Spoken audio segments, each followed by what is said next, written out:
Apéndice es visible a partir de la octava semana del desarrollo embriológico. No es otra cosa que una extensión o un divertículo del ciego, su longitud de 6 a 9 centímetros. La base está relacionada con el ciego, ¿no? Es constante, generalmente nos guiamos en la operación de la confluencia de las cintas o las cintillas secales, ¿no? Que nos van a dirigir hacia donde está el apéndice, la base apéndice. Está relacionado con un reservorio de gérmenes y su ausencia incrementa el riesgo de colitis ulcerativa, ¿no? Está relacionado con una enfermedad inflamatoria intestinal. La apendicectomía puede llevar a mayor frecuencia de colitis ulcerativa. Aparentemente no tiene mayor utilidad. Aparentemente, ¿por qué? Porque sabemos que el GALT, que es el sistema inmunológico celular más poderoso de nuestro organismo, está justamente en la zona iliocecal, la zona del ilio y el ciego, y el apéndice es parte de este sistema. Su ubicación, y esa zona, la ubicación que empieza a rotar el colon desde la zona casi subhepática y va descendiendo hacia la zona pélvica, ¿no? Pero en algunos casos esa es una rotación incompleta, el apéndice se queda en el camino y muchas veces pues eso distorsiona tanto el diagnóstico como las posibilidades de tratamiento efectivo. Felizmente es lo menos frecuente. Lo más frecuente es que rote hasta la zona pélvica y la ubicación más frecuente del apéndice es retrocecal, pero la ubicación más frecuente de la apendicitis aguda es pélvica. ¿Se entendió?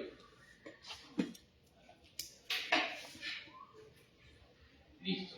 Está compuesto pues de tejido linfoide que a partir de las 2 semanas después del nacimiento hay una población ahí, tiene también una globulina A secretoria y participa en el proceso de maduración de los linfocitos, ¿no? Por eso que es importante, sobre todo en las primeras etapas de la vida. Es un órgano inmunitario y muchas veces pues la apendicectomía que antes se hacía entre comillas profiláctica ya no está indicada, ¿no? Podemos hacer una incidental, accidental o profiláctica en casos específicos, ¿no? Un paciente que es marino mercante o que es astronauta, ¿no? Claro, hay que hacer la apendicectomía porque el paciente no va a poder llegar en 2 o 3 días a un centro de salud y si hace apendicitis, obviamente no se va a poder resolver el problema, ¿no? Quien la describió fue Charles Maguire, ¿no? En 1544 fue la primera descripción y en el año 1736 la primera apendicectomía por Amiens, ¿no? Amiens hace la apendicectomía cuando encuentra el apéndice en una hernia, por eso también se le llama la hernia de Amiens, ¿no? Que es la presencia del apéndice. Entonces hace la apertura del saco de la hernia y encuentra el apéndice. Y es la primera vez que se extrajo el apéndice. En 1889 ya habían indicaciones de la laparotomía por apendicitis y describen el punto de Maboune por ese tiempo como una hipersensibilidad máxima en adultos en el punto que ustedes ya conocen, ¿cierto? En 1982, Sem, que es un ginecólogo, hace una primera apendicectomía laparoscópica con éxito. Esta es una evolución corta de cómo fue la apendicitis y la apendicectomía. La incidencia, como ya les mencioné, es la patología más frecuente que se presenta de emergencia, patología digestiva quirúrgica. Se presenta más en varones que en mujeres, ¿no? La proporción es de 8.7 en varones y 6.7 en mujeres, siempre entre la segunda y cuarta década de la vida. La predominancia, como les mencionaba, es de 1.2 o 1.3 vez en varones sobre mujeres, y la incidencia ha ido disminuyendo. No sabemos las razones, pero muy probablemente el uso de antibióticos y los cambios en la alimentación han ido reduciendo las posibilidades de apendicitis. La fisiopatología, ¿cómo se produce la apendicitis? Generalmente media una obstrucción de la entrada o de la base apendicular debido a la hipertrofia de ganglios o la presencia de un copronito. Esa inflamación hace que el saco ciego ya no tenga circulación y finalmente ese líquido empiece a incrementar en volumen y presión y también en sobrecrecimiento bacteriano. Esa obstrucción de la luz hace que hay un fenómeno de asa cerrada, una secreción anormal, ¿no?, de la mucosa appendicular y una distensión severa. Esa logra estimulación de las terminaciones nerviosas de manera difusa, por eso es que el dolor inicialmente es difuso, no está bien localizado, un dolor vago, sordo y difuso en mesogastrio y hipogastrio. Luego de esto, pues hay una disminución del peristaltismo, inicialmente incrementa y luego disminuye el peristaltismo, y este proceso fisiopatológico continúa. La secreción que ha quedado encerrada empieza a incrementar en presión, y finalmente esta presión va a hacer que haya distensión del apéndice y haya cambios circulatorios desde la mucosa y luego toda la pared.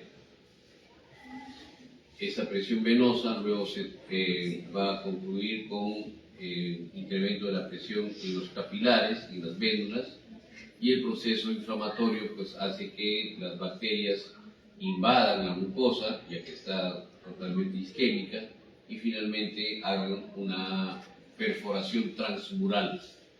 Entonces se necrose el apéndice, que ya tiene microperforaciones, o haya una perforación libre y se vierte el contenido a la cavidad, causando una peritonitis. Ya ese es el proceso fisiopatológico de la apendicitis. La apendicitis puede ser una apendicitis no complicada, que es la catarral o la pneumonitis, o complicada, desde la necrosis hasta la perforación libre.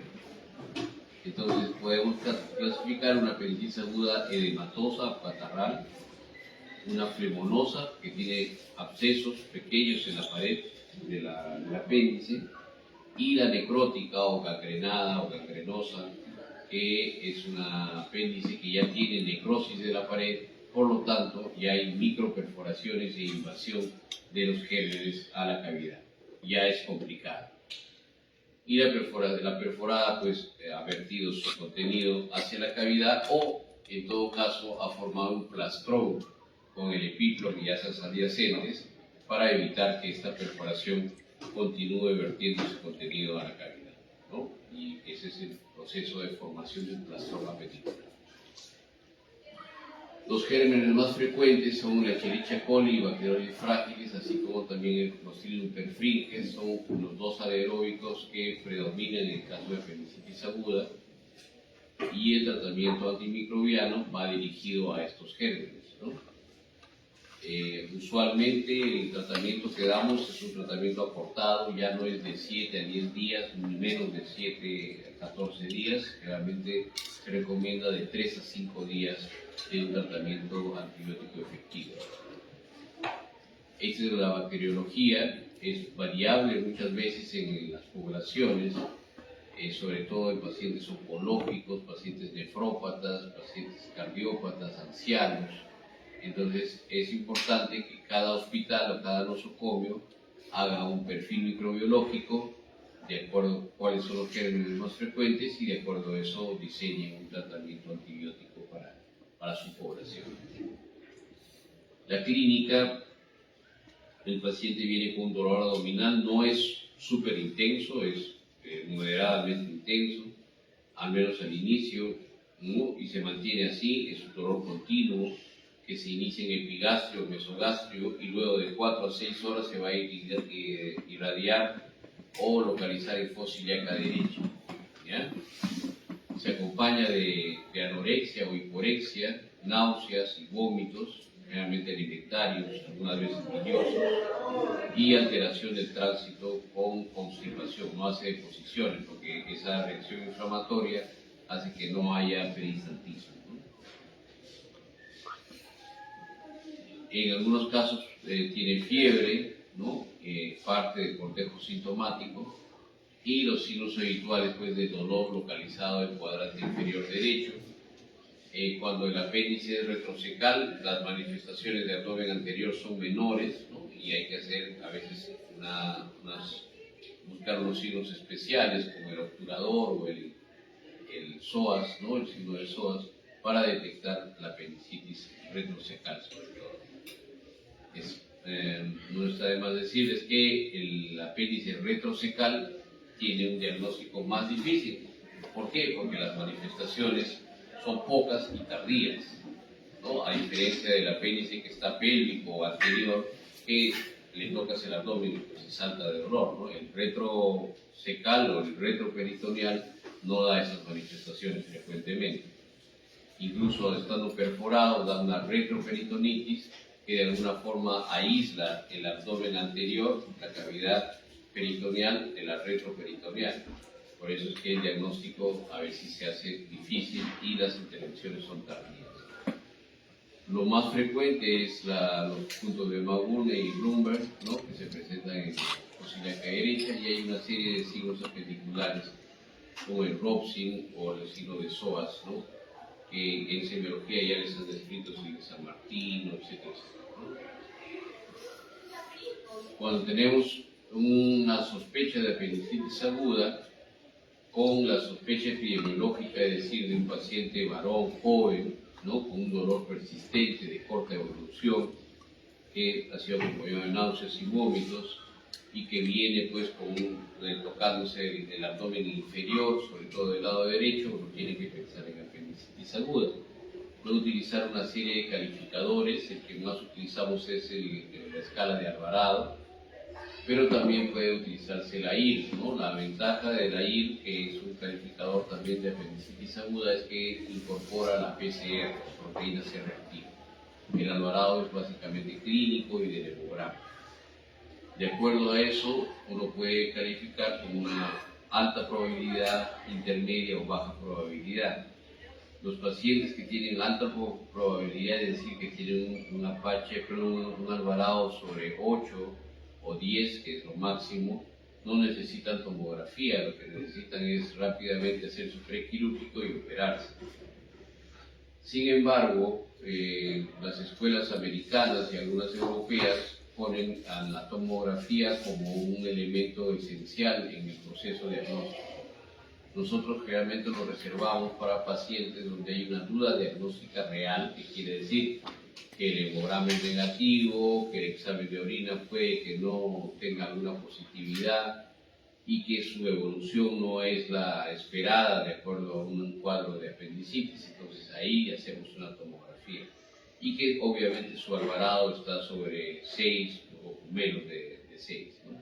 Entonces ahí sí hay duda diagnóstica y hay que hacer una tomografía. Pero si no, generalmente lo que hacemos, y el diagnóstico de apendicitis es un diagnóstico clínico, y lo que hacemos es una cirugía temprana, ¿no?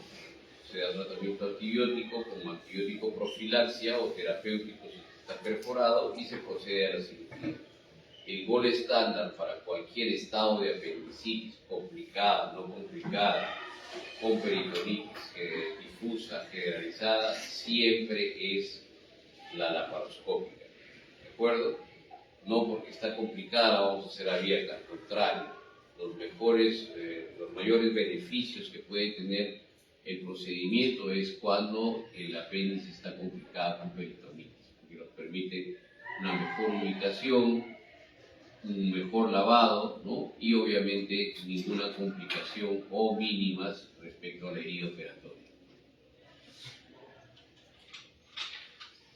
Listo, cuando el paciente pues tiene una apendicitis complicada, hay que ver si es que es una peritonitis, en ese caso hay que operarla, pero en el caso que sea una masa apendicular, que el mismo organismo ha creado una masa apendicular, es decir, ha limitado la infección, tenemos dos opciones. Una, ayudarle a esta limitación de la infección, que podemos hacerlo en un paciente, entre comillas, sano.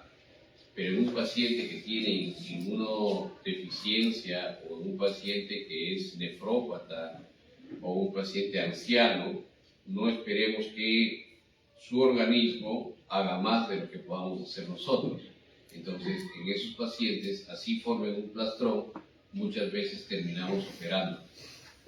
En cambio, en un paciente joven que ha hecho un plastrón apendicular, si es que el paciente no tiene, escúchenlo bien, abscesos, sepsis o colecciones significativas, no se opera.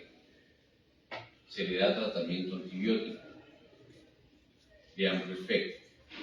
Entonces, ¿cuándo vamos a operar un plastrón apendicular? Cuando el paciente esté séptico, esté obstruido o finalmente haya líquido libre en cavidad o colecciones significativas. Si no, no tiene por qué operar un plastrón apendicular.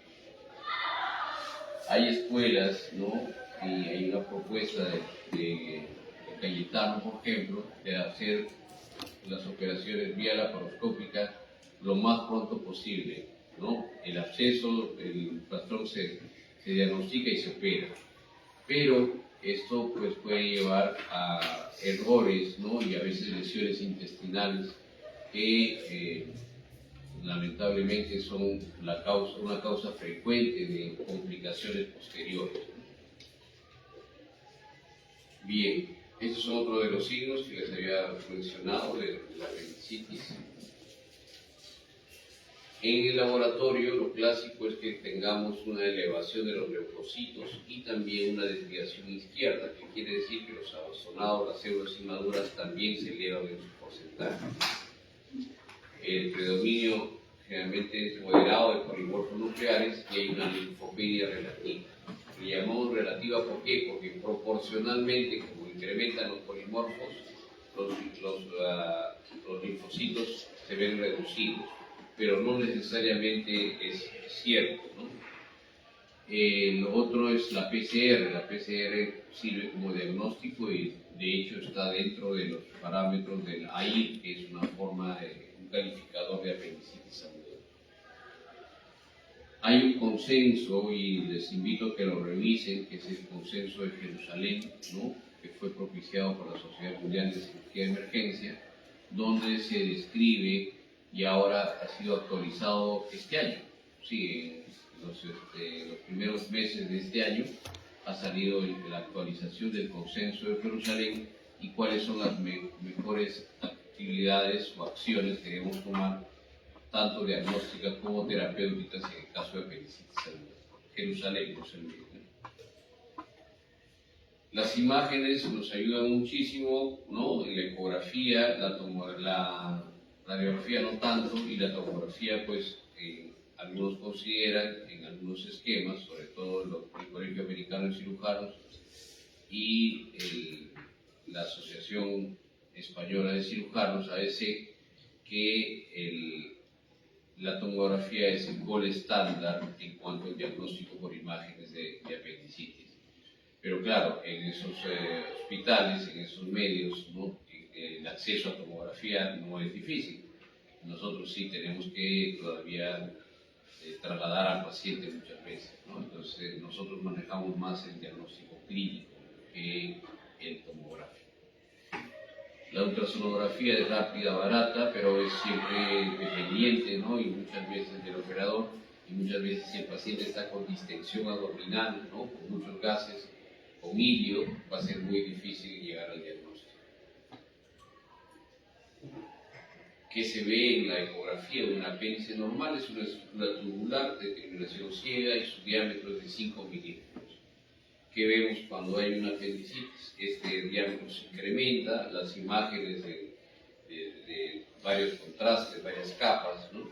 Y la presencia en algunos casos de coprolitos dentro del lumen apendicular. La sensibilidad de la ecografía está del 55 al 96% y especificidad también por ahí. Esa es la imagen clásica, ¿no? de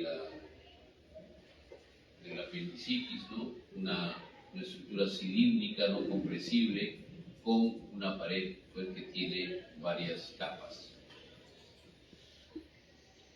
La tomografía nos va a indicar, uno, la distensión, el grosor apendicular, también la longitud, la presencia de fecalitos, esa grasa turbia o sucia que le llaman, que es la presencia pues, de inflamación del mesenterio apendicular, el signo punto de la flecha, un engrosamiento del ciego, y bueno, en la tomografía sí es cara, una radiación considerable y no se debe utilizar en el embarazo. Hemos tenido sí, casos de sospecha alta de apendicitis y hemos tenido que hacer resonancia magnética. De dos casos, uno salió que era apendicitis y otro no era apendicitis. Imagínense operar una embarazada, ¿no? Pensando que es apendicitis en el tercer trimestre y no era apendicitis. Es muy difícil. Entonces, en esos casos sí justifica definitivamente una resonancia magnética nuclear. ¿Ya? Esta es la escala de Alvarado, ¿no? Que califica de 9 a 10, casi certeza apendicitis, va a sala de operaciones, de 7 a 8, probabilidad alta, en algunos casos tomografía para complementar, y de 5 a 6, pues consistentes, pero no se descarta que sea. Entonces ahí sí, en las dos últimas, sí hay que hacer una tomografía. Ya si el Alvarado es muy bajo, pues hay que buscar otros diagnósticos alternativos, ¿sí? Ahí también creo que se ve si la eco sale la inflamación, el aumento. ¿Cómo? En Alvarado consideran también si la eco sale. No. ¿Solo es tomografía? No es clínico. No es tomografía. Ay. La escala Alvarado es una escala clínica y de laboratorio. Y así como el AIR, como la USALA, ¿no? Hay varias escalas, pero las que más se utilizan es el Alvarado. En algunos casos suman el Alvarado a la imagen tomográfica. En pandemia se hizo mucho esto, ¿no? De utilizar el Alvarado más tomografía, porque obviamente operar a un paciente que estaba con COVID-19 sin tener apendicitis ya era un gran problema. La recomendación, de hecho, del Colegio Americano de Cirujanos y de la Asociación Española era que no se opere el paciente, que en estados iniciales de apendicitis aguda se le debe dar tratamiento antibiótico de amplio espectro y seguimiento. Nosotros hicimos un trabajo en el hospital de Vitarte, que fue calificado como COVID, ¿no? En el cual demostramos que esa conducta no era aplicable en Sudamérica. ¿Por qué? Porque nosotros no hacemos seguimiento telefónico y no tenemos el sistema de salud, ¿no? Para poder tener al paciente testado, ¿no? Y saber si está yendo bien o mal. No tenemos la frecuencia de manejo no operatorio como en Países Bajos. Por lo tanto, el hacer esa conducta y aplicarla como norma en nuestro país no fue posible. Y la contrapropuesta era que se diagnostica la apendicitis y se opera. Y eso es lo que hicimos, ¿no? Y disminuimos los riesgos y vimos que no había diferencia significativa entre las complicaciones que se pudieran dar en pacientes que tenían COVID-19 diagnosticado. Eso está publicado en una revista de cirugía y medicina. Si quieren lo buscan con mi nombre, ahí aparece. Y entonces lo que hicimos es operar a todos los pacientes que tenían diagnóstico clínico mediante la escala de Alvarado de apendicitis aguda. En algunos casos tomográficos, pero todos se operaban y fueron bien. La otra escala es el AIRS, ¿no? Como les decía, pero el AIRS tiene la gran ventaja de considerar la PCR, que es una reacción, un reactante de fase aguda, que nos puede dar mayor información respecto a la apendicitis.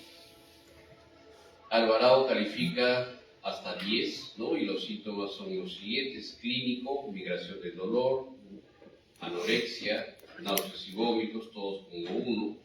Al momento del examen, dolor en fosa ilíaca derecha, 2. Bloomberg 1, la presencia de fiebre como clínico, también un punto. Y en el laboratorio, leucocitosis y desviación izquierda. Ahí no entra la ecografía.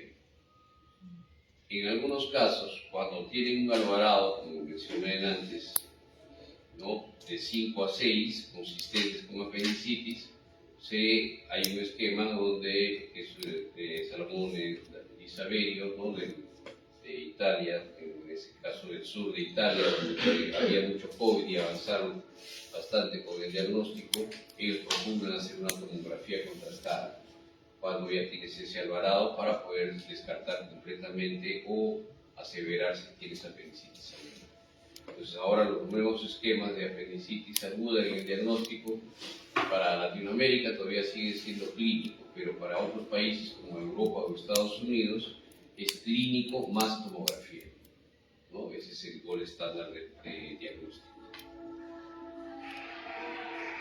Esa es la clasificación quirúrgica de los estadios de apendicitis, ya les he mencionado más o menos, pero esta es una clasificación según la gravedad.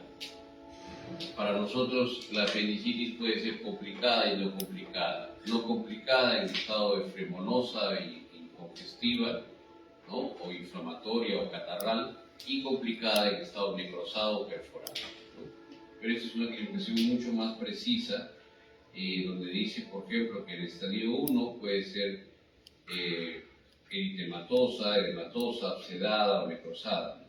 Estadio 2, esto nos sirve para qué? Para ir modificando los esquemas, sobre todo terapéuticos, de antibióticos complementarios, ¿no? El tratamiento de la apendicitis aguda sigue siendo quirúrgico. Si bien ha habido esfuerzos y modificaciones que han sido, pues, reforzadas con la pandemia, en el caso del manejo médico, hay que mencionar que el manejo médico tiene, y podemos dividirlo en 3 tercios. Uno donde es 100% efectivo, donde tratas la apendicitis con antibióticos de amplio espectro y no se vuelve a aparecer y curaste al paciente. Obviamente no tienes que hacer cirugía. El segundo grupo, el segundo tercio, son pacientes, ¿no?, que han hecho apendicitis, responden al tratamiento, pero después de meses vuelven a hacer apendicitis, una recaída de la apendicitis aguda. Y en esos casos tienes la opción de tratamiento médico o tratamiento quirúrgico. Y hay otro tercer grupo, el otro tercio, que son pacientes que le das tratamiento antibiótico, pero no resuelven. Y la apendicitis sigue progresando a una perforación, complicación y hasta peritonitis. Entonces, frente a ese espectro de tratamiento médico, pues nosotros tenemos la gran dificultad de que si el paciente se complicaba en pandemia, pues ¿quién lo operaba? Porque todos los hospitales estaban colapsados. Entonces, por eso cambiamos la conducta y paciente que tenía diagnóstico de apendicitis, así estaba en Chancay o en el Callao, venía con todo listo y se operaba inmediatamente en el hospital de Vital. Bueno, eso de alguna manera dio solución a los problemas que se venían. Bien, apendicitis aguda no complicada, también esta es la clasificación de Gómez, pero es con S, ¿no? Esta es una clasificación endoscópica, es decir, como ahora se hace casi todo por la laparoscopía, en el caso de apendicitis sobre todo, esta es una clasificación con esa visión endoscópica o laparoscópica.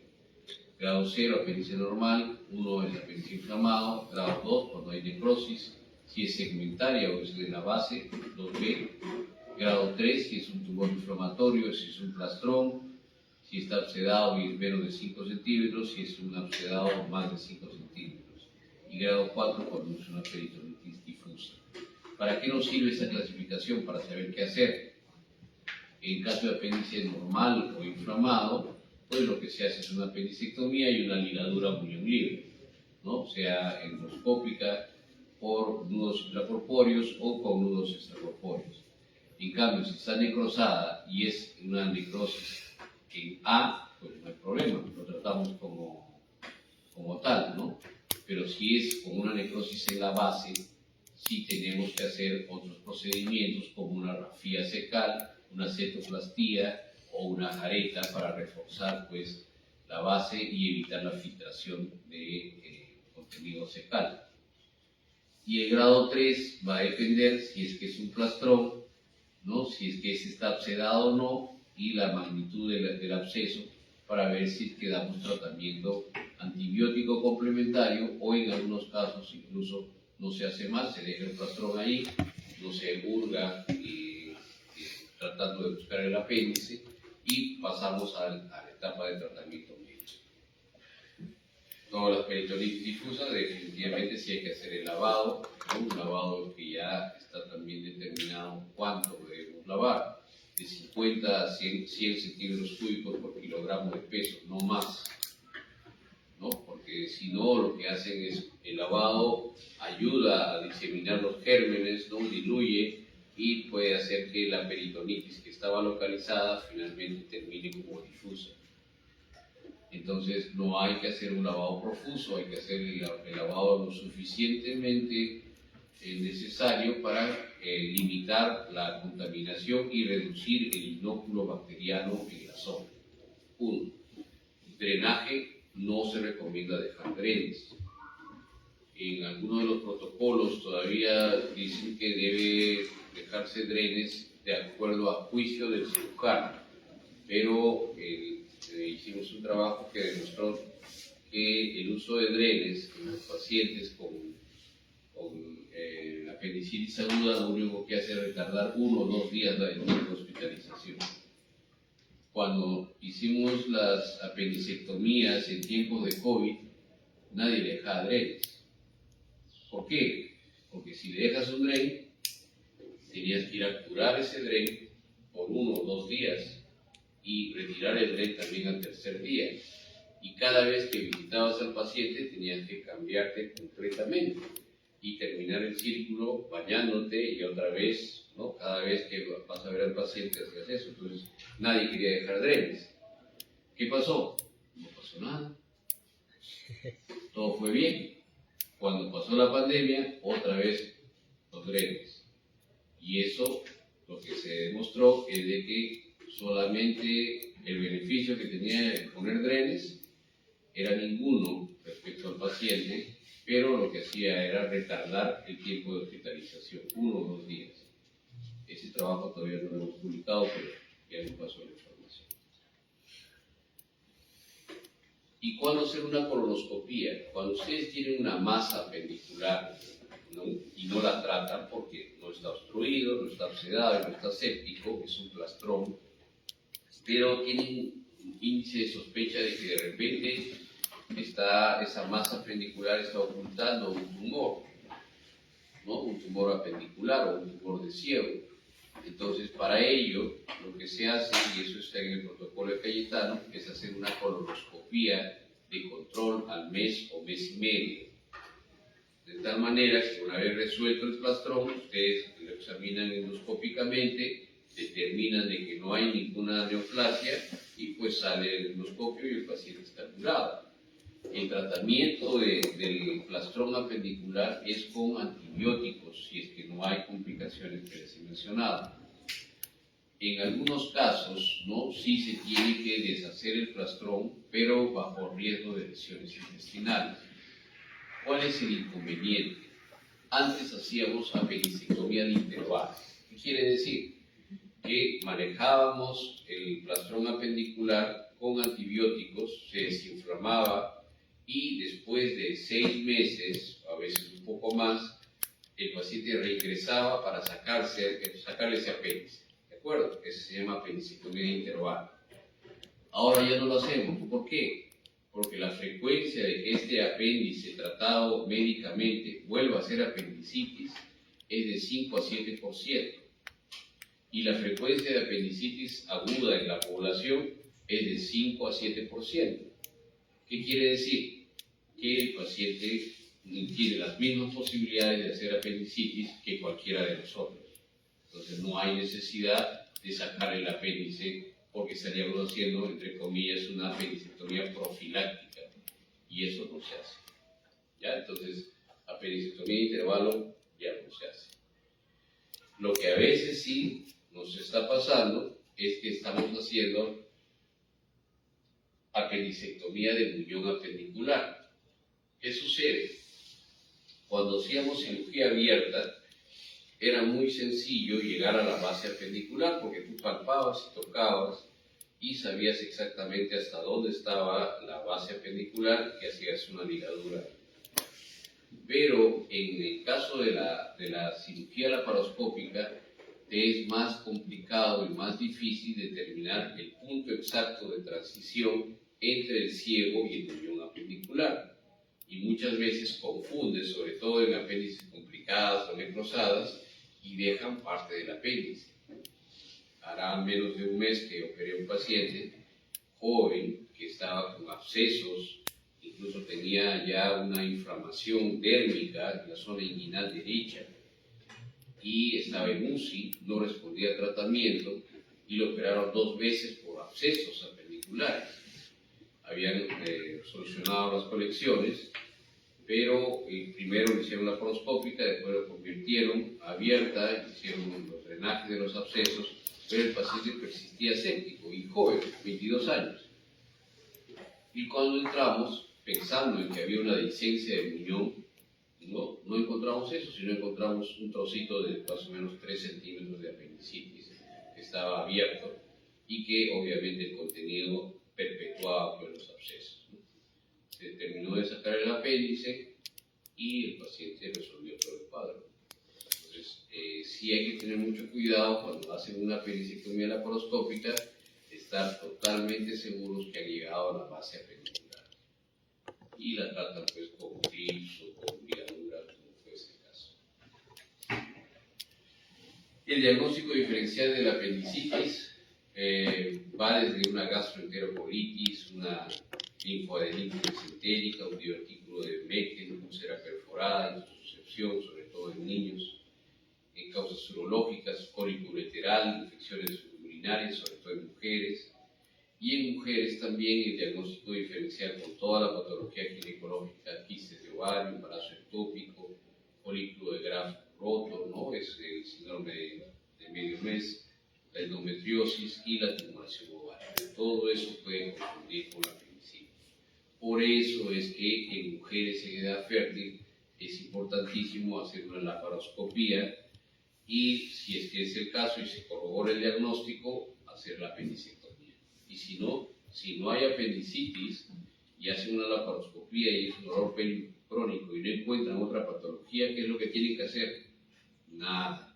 Saquen el laparoscopio y se acabó. No estén sacando el apéndice porque haya lo que hacer, no. Si encuentran patología ginecológica, traten la patología ginecológica. Pero tampoco es el apéndice más, ¿no? Dejen el apéndice tranquilo. Si no tiene enfermedad, déjenlo ahí. No se busquen problemas, porque a veces vienen complicaciones derivadas de un procedimiento que a todas luces es innecesario. ¿Ya? El tratamiento, como les decía, puede ser tradicional, que ya no es tan tradicional, porque ahora lo tradicional es hacerlo laparoscópico, porque antes decíamos, ¿no? Cirugía convencional o laparoscópica, pero ahora lo convencional es que es laparoscópico. Entonces, vamos a hablar de cirugía abierta o laparoscópica. En algunos casos, la cirugía abierta tiene los mismos beneficios que la apendicectomía laparoscópica. ¿En qué casos? A ver. Eso va a venir en el examen, por eso es importante que lo sepan. ¿En qué casos no hay gran diferencia en el tratamiento quirúrgico, sea por cirugía abierta o laparoscópica? ¿En apendicitis complicada o no complicada? No complicado. En la no complicada. ¿Por qué? Porque si hace una incisión pequeña de 4 centímetros o menos, pues el dolor es leve. Puede comer en las 6 a 8 horas después de la apendicectomía y puede irse de alta ese mismo día de manera ambulatoria o al día siguiente. En la laparoscopía es exactamente igual. No hay grandes ventajas. La única ventaja que se puede dar en la laparoscopía es que la recuperación es más rápida, pero en una apendicectomía como esta, no complicada, pues la recuperación es muy similar. ¿Cuál es la diferencia y desventaja para la laparoscopía? El procedimiento laparoscópico siempre dura más que el procedimiento abierto. En las mejores manos, siempre la laparoscopía toma más tiempo. Y eso podría ser un contrasentido en emergencia. Yo les dije que en emergencia tratamos de reducir los tiempos, porque eso lleva a mejor evolución. A veces al hacer la laparoscopía, ¿no?, toma más tiempo. Podría ser que esto esté en contra del beneficio del tiempo reducido. Sin embargo, si no nos demoramos más de 90 minutos, pues va a ser una evolución muy similar. Es totalmente diferente si es que la apendicitis está complicada, más aún si tiene peritonitis. Si ustedes lo hacen con cirugía abierta, no van a hacer una incisión dirigida tipo McBurney, incisión de Rockefeller. Van a tener que hacer una laparotomía porque es una apéndice complicada y hay abscesos en los 4 cuadrantes, conexiones. Por lo tanto, tienen que hacer una incisión supra-infraumbilical que va a provocar mayor dolor, que va a estar en contacto con la secreción purulenta, que puede infectarse, que puede eviscerarse, dar infección de sitio operatorio superficial, etc. El paciente va a tener mayor demanda de antibióticos, mayor demanda de analgésicos y mayor tiempo de hospitalización. El lavado les va a ser difícil y el riesgo de conexiones residuales va a ser más alto. En cambio, si lo hacen por laparoscopía, si bien van a tomar más tiempo en operatorio, van a poder hacer un mejor lavado con control del líquido, ¿no?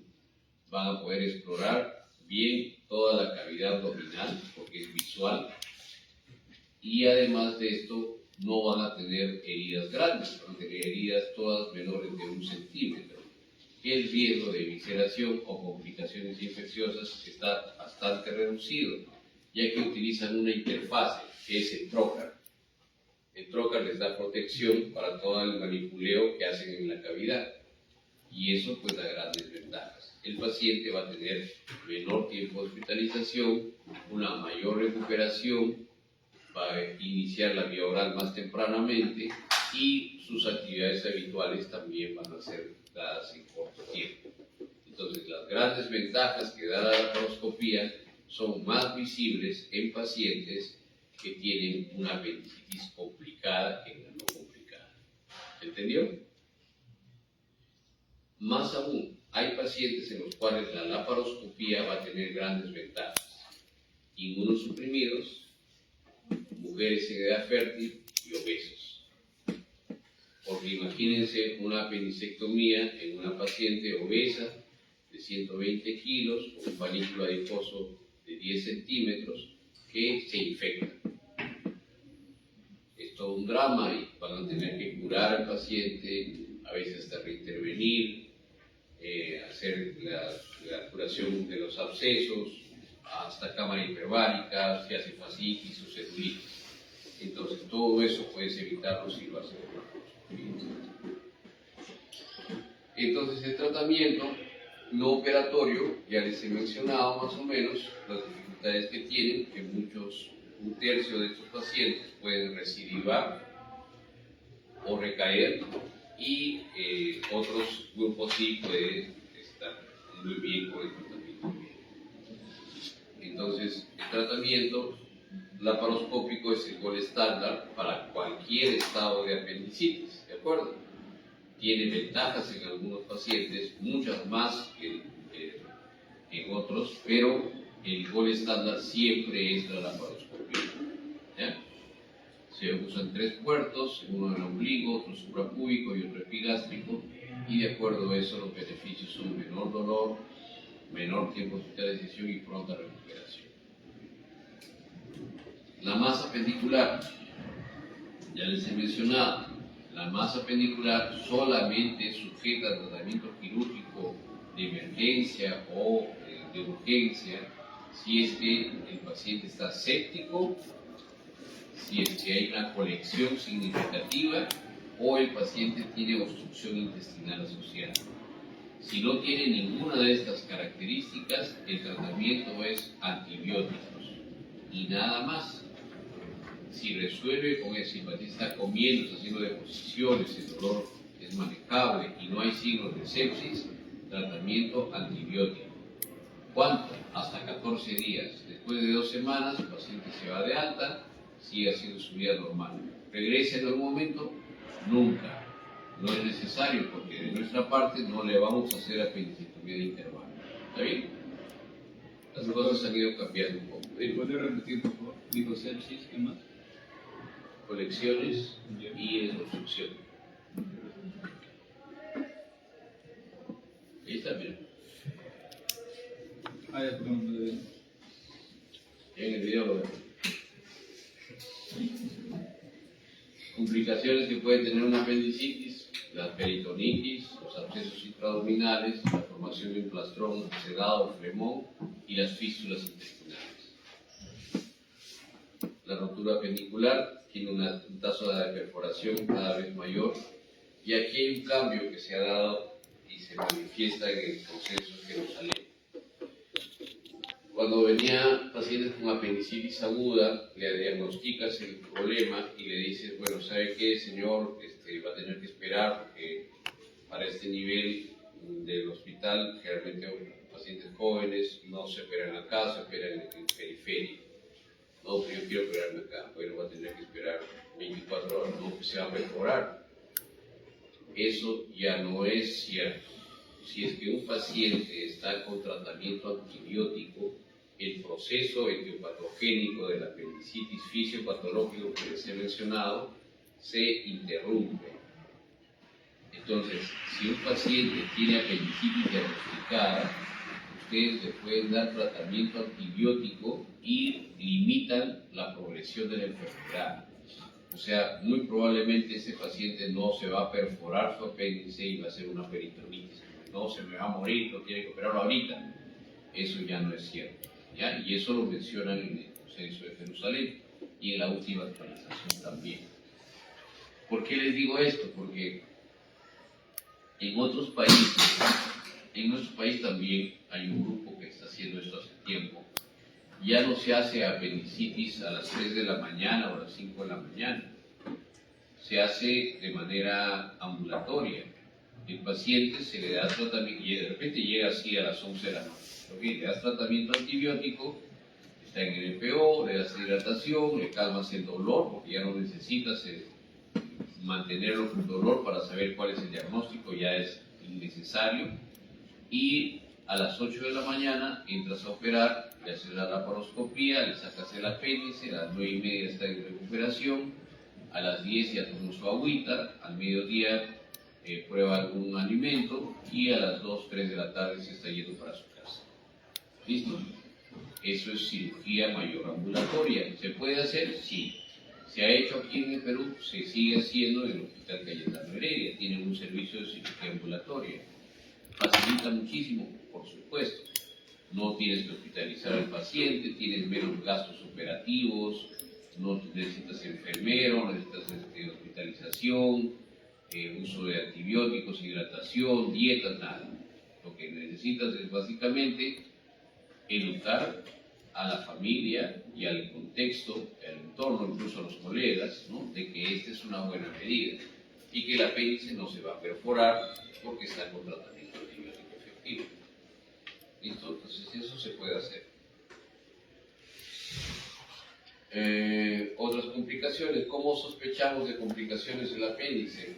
Por ejemplo, si ese muñón que les decía, que ese muchacho que no iba bien, no había una respuesta a antibióticos, tú puedes esperar que la respuesta a los antibióticos demoren 24 a 48 horas en pacientes, por ejemplo, ancianos o inmunosuprimidos.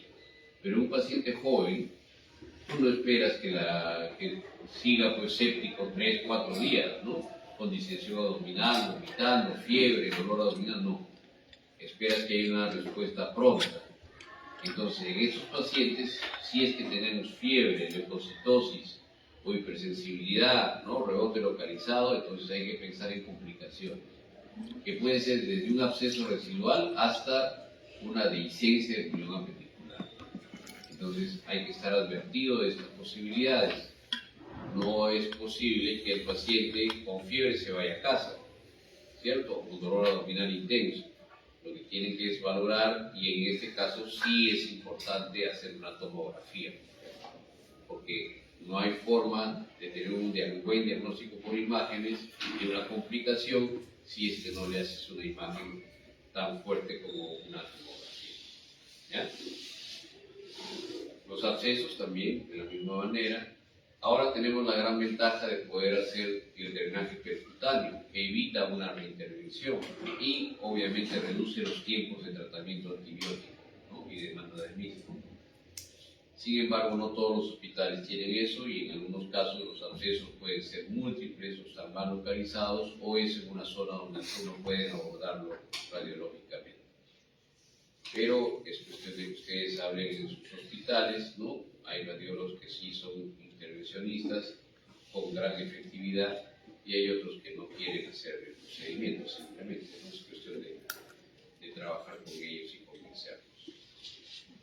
El diagnóstico puede ser con ultrasonografía, y el tratamiento antibiótico, y aquí avanzamos un poco. El tratamiento antibiótico que debemos darle siempre va a ser doble.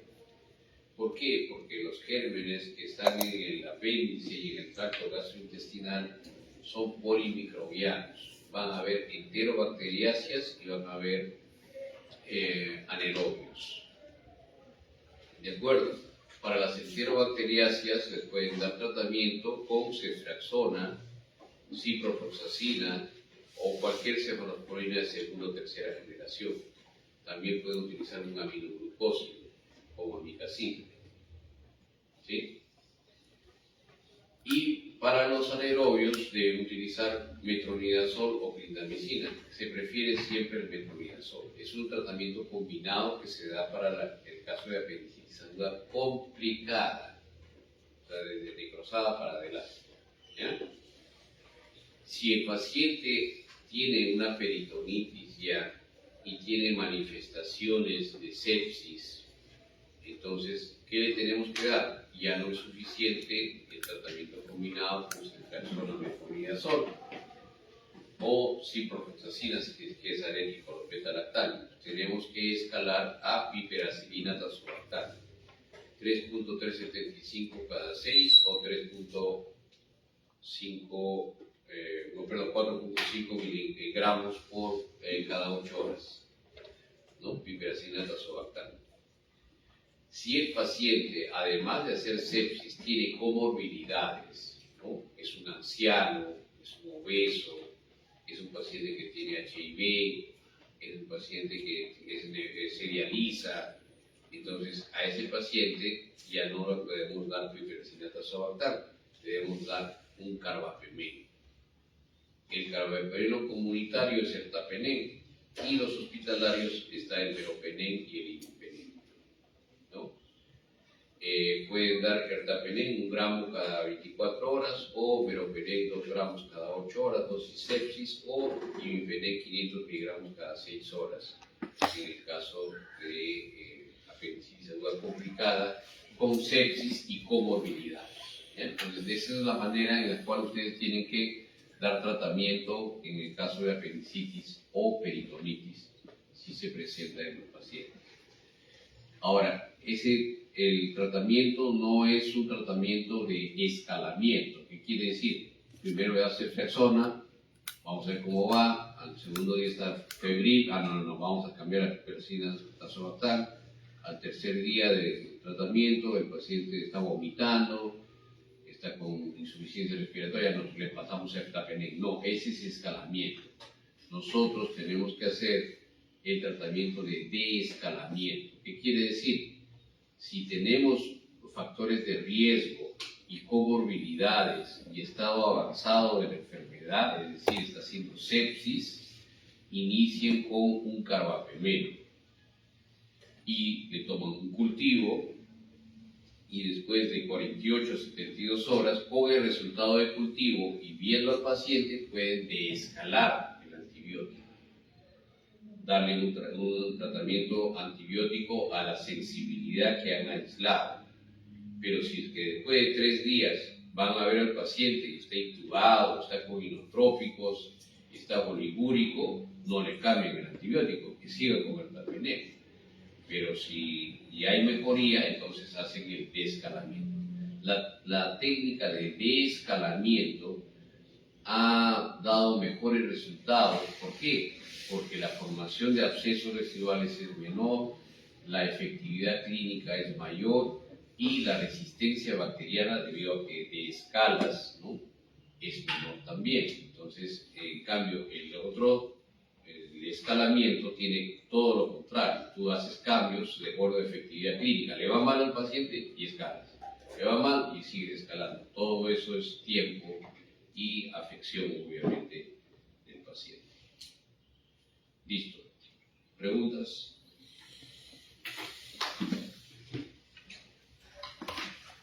¿Avanzamos un tema más o ahí nos quedamos? ¿Ah? ¿Prometen venir la próxima semana más temprano? Sí. ¿Ah?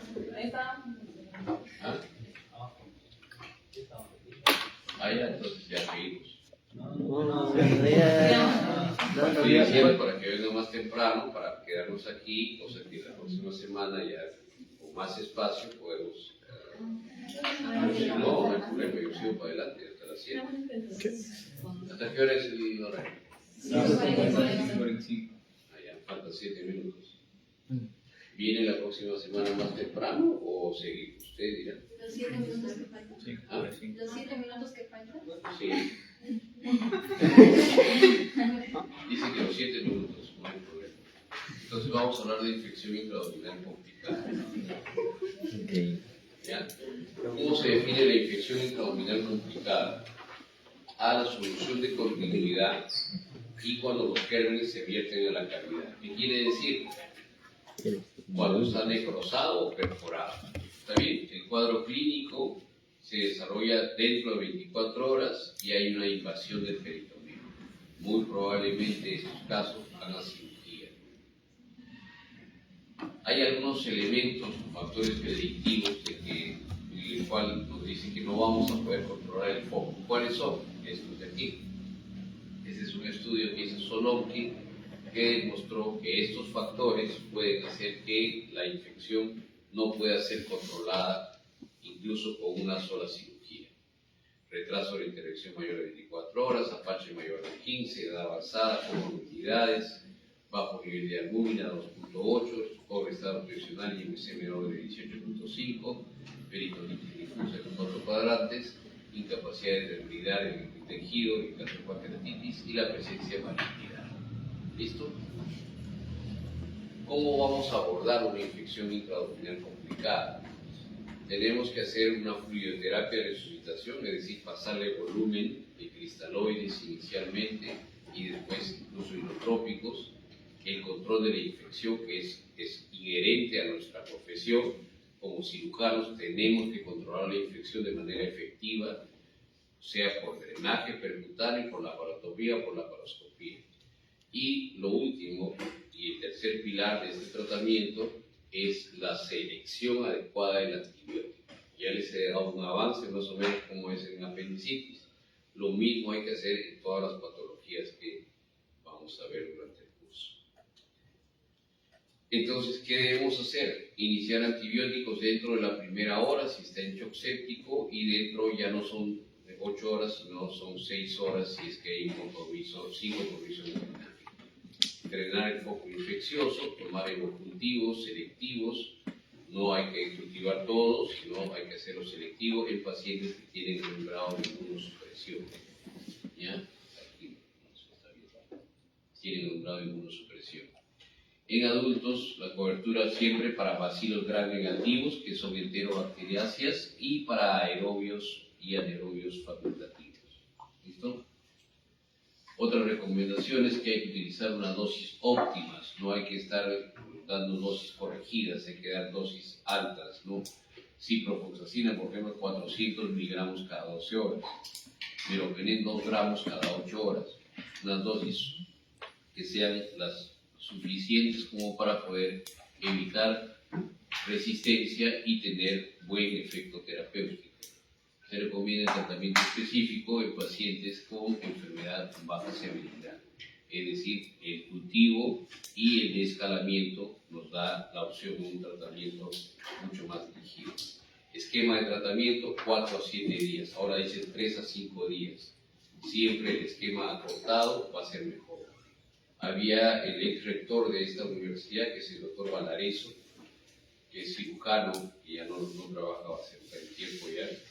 Él mencionaba que hacía la cirugía y ya no le daba antibióticos, lo cual es cierto porque el foco, la gran ventaja que tenemos los cirujanos es que podemos controlar el foco mecánicamente, con drenaje, con la cirugía, extirpando el órgano no afectado, y estamos tratando casi el 95% de la afección.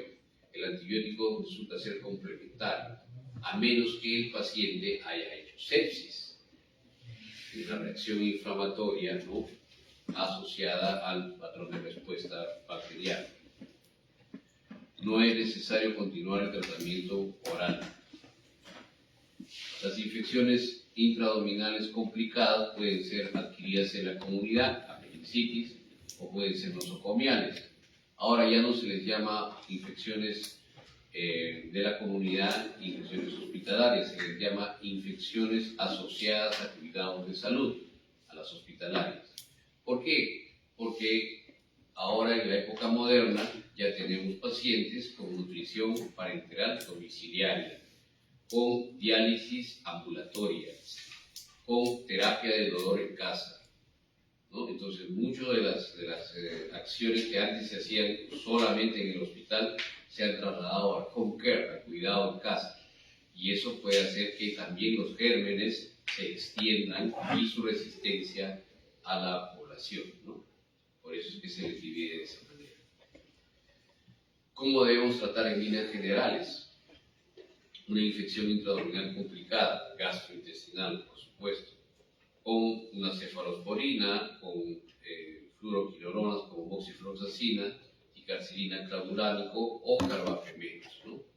Tigecyclina no usamos mucho, ni ertapenem. ¿Por qué? Porque estas dos no son sensibles, la pseudomonas a estas dos, entonces tiene que ser totalmente comunitaria para que tengamos efectividad con la monoterapia.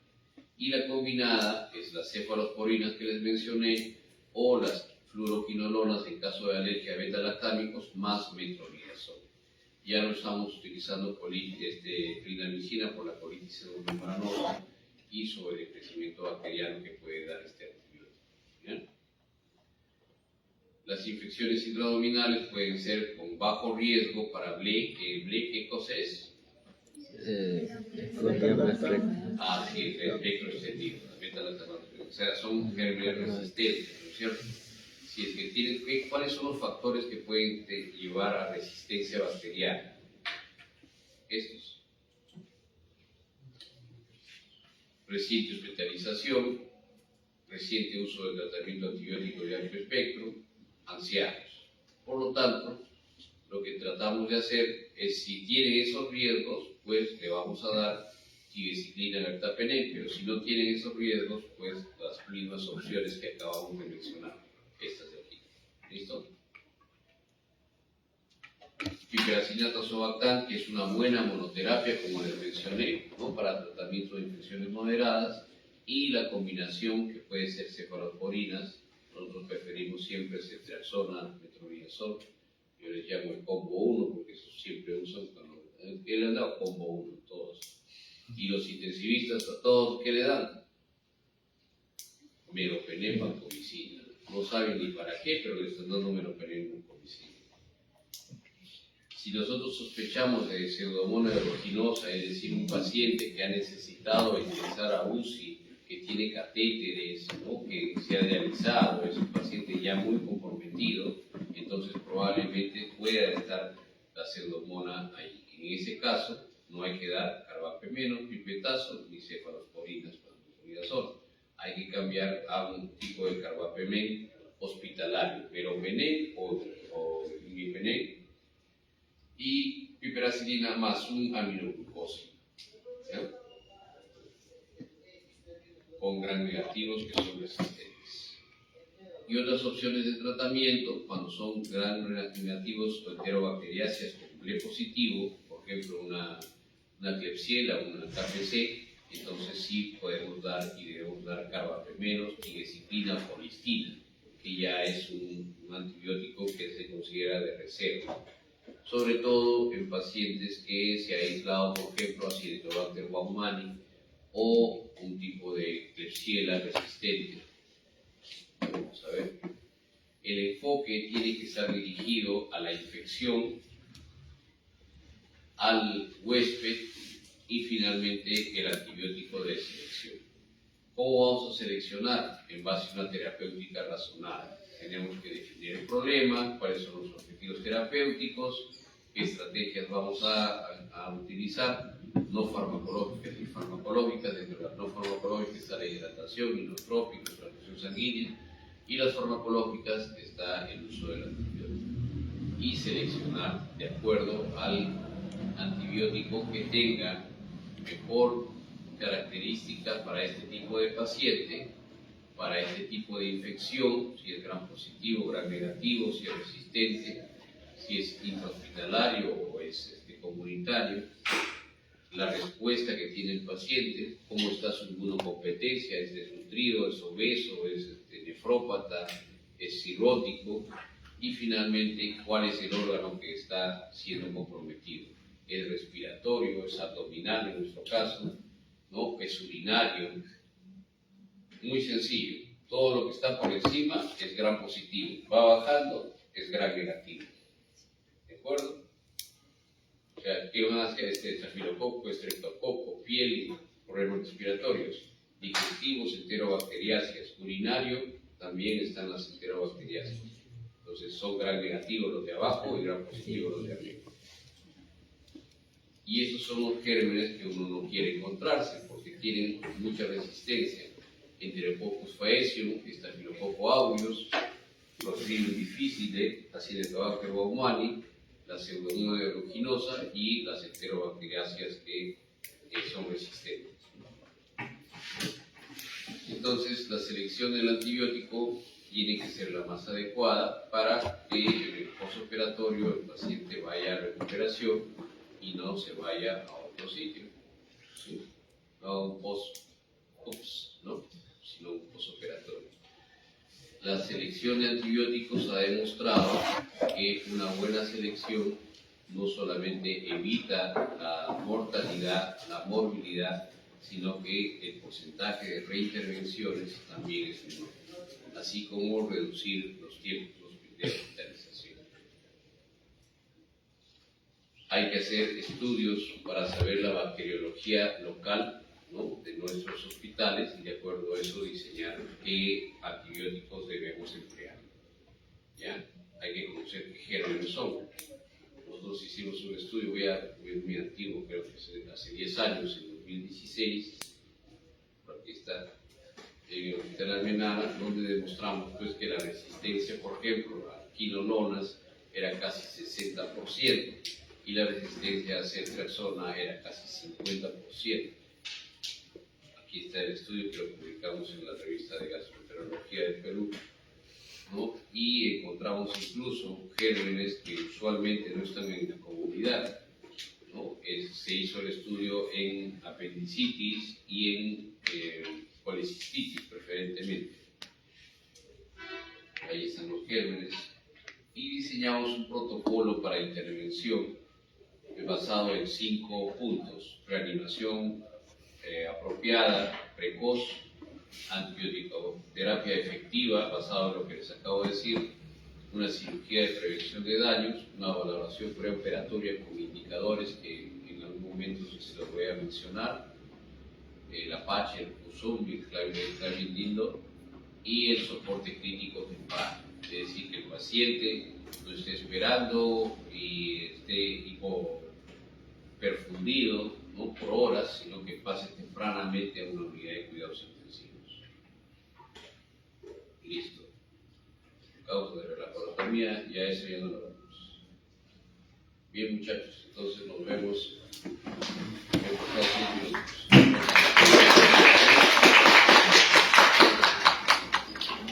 Ya a las 2 próxima terminamos el resto de temas que nos queda y quedan listos para el examen. ¿Ya? ¿Cuándo es la próxima clase?